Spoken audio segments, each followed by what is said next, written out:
সুলাইমান হাদি নামে একজন ব্যক্তিকে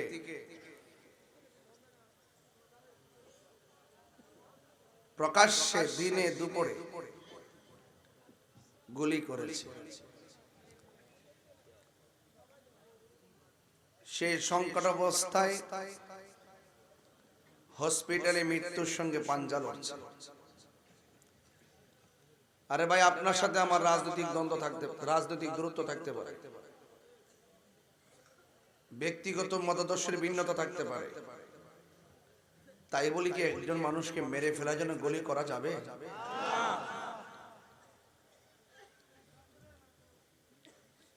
আমি অত্যন্ত মর্মাহত হয়েছি, অত্যন্ত মর্মাহত হয়েছি। আমি মর্মাহত হয়েছিলাম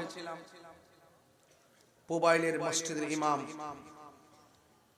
আমাদের সুন্নি ভাই মাওলানা রইসউদ্দিনকে যখন হত্যা করা হয়, প্রকাশ্যে মব ভায়োলেন্সের মাধ্যমে তাকে হত্যা করা হয়েছিল। ওই সময় যদি হত্যাকারীদেরকে দৃষ্টান্তমূলক শাস্তির আওতায় আনা হতো, আজকে এই সুলাইমান হাদির উপরে প্রকাশ্য মেরে ফেলার জন্য গুলি করতে পারতো না। আমি এটার তীব্র নিন্দা জানাই। প্রত্যেকটা খুন বড় নির্মম।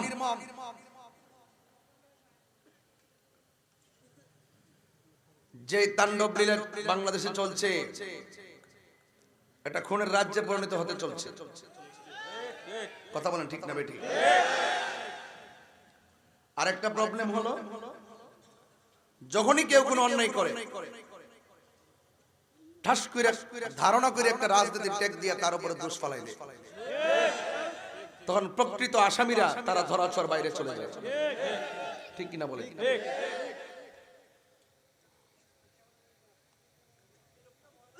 প্রশাসনকে আমি দৃষ্টি আকর্ষণ করছি, আর ইন্টারিম গভর্নমেন্ট যে কোন তালে আছে আমি নিজে জানি না।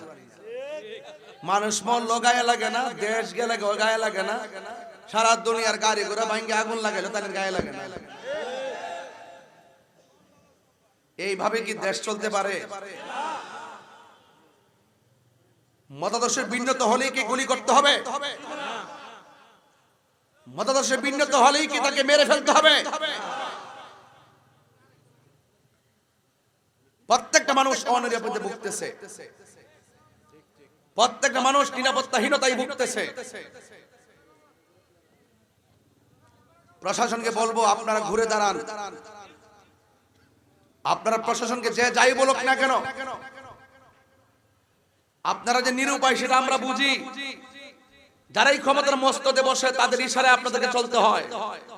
আপনারা ঘুরিয়ে দাঁড়িয়ে যান, আপনারা বলুন কেউ ক্ষমতায় আসবে, কেউ ক্ষমতা যাবে, আমাদের প্রশাসনকে স্বাধীন করে দেন।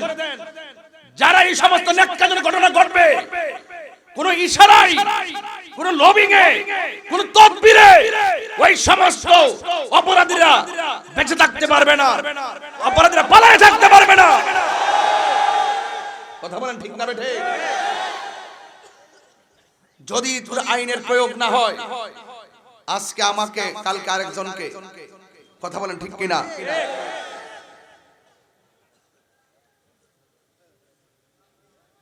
এজন্য আল্লাহ পাক যেন বাংলাদেশকে হেফাজত করে, আর এই মানুষগুলোর হৃদয়ে যেন আল্লাহ পাকের রহমত দান করে।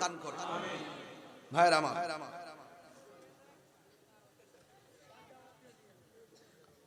আহলুস সুন্নাত ওয়াল জামাত লক্ষ্য করছে যে বাংলাদেশের রাজনৈতিক অস্থিরতা বিরাজ করছে, এরপর জনজীবন অতিষ্ঠ হয়ে পড়েছে। এজন্য আহলুস সুন্নাত ওয়াল জামাত এখন রাষ্ট্রের হাল ধরা প্রয়োজন হয়ে মনে পড়েছে। ঠিক না বেঠিক? এজন্য আমরা রাজনৈতিক সংকট দূর করণার্থে, সার্বভৌমত্ব সুরক্ষায় এবং সম্প্রীতি জোরদার করতে আহলুস সুন্নাত ওয়াল জামাতকে এগিয়ে আসতে হবে। আর আহলুস সুন্নাত ওয়াল জামাতের কাছে দেশ এবং জাতি নিরাপদ। কথা বলেন ঠিক না বেঠিক? যাই হোক, শুরুতেই আপনাদের খেদমতে জানতে চাই,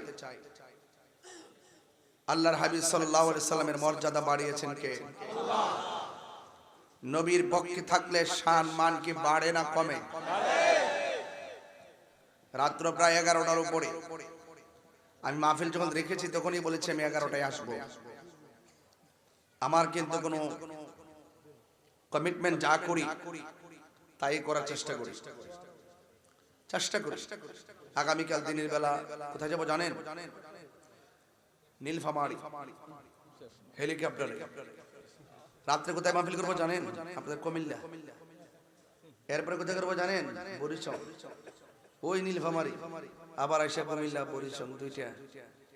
তো এইভাবে যে প্রতিদিন মাহফিল করছি, আপনারা বলুন আমি কি কোনো নরম ভাষায় কথা বলছি?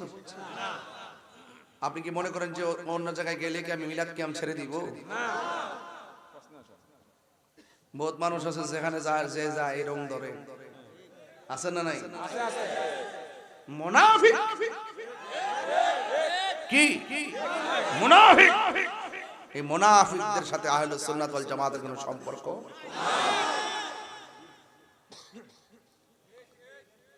আমার ভাইরা, আজকের এই মাহফিল প্রমাণ করে আপনারা মুগজুর মানুষ, নবী বান্ধব মানুষ। হাজার হাজার মানুষ আপনারা ওয়াজ শুনছেন। বলেন ইজ্জতের মালিক কে? হায়াতের মালিক কে? মৌতের মালিক কে? আল্লাহ রাব্বুল আলামিন একদিন এই পৃথিবীটাকে শেষ করে দিবেন। বলুন এই পৃথিবীটা সাজিয়েছে কে? এত সুন্দর আসমান, এত সুন্দর জমিন, সব কি হয়ে যাবে? ফান হয়ে যাবে, ফান, শেষ হয়ে যাবে। যিনি ছিলেন, তিনি আছেন, তিনি থাকবেন। জবান খুলে বলুন তিনি কে? সন্দেহ আছে? সে আল্লাহর জিকির দরকার আছে না নাই? আল্লাহর ইবাদত দরকার আছে না নাই? মা বাবার খেদমতের প্রয়োজন আছে না নাই?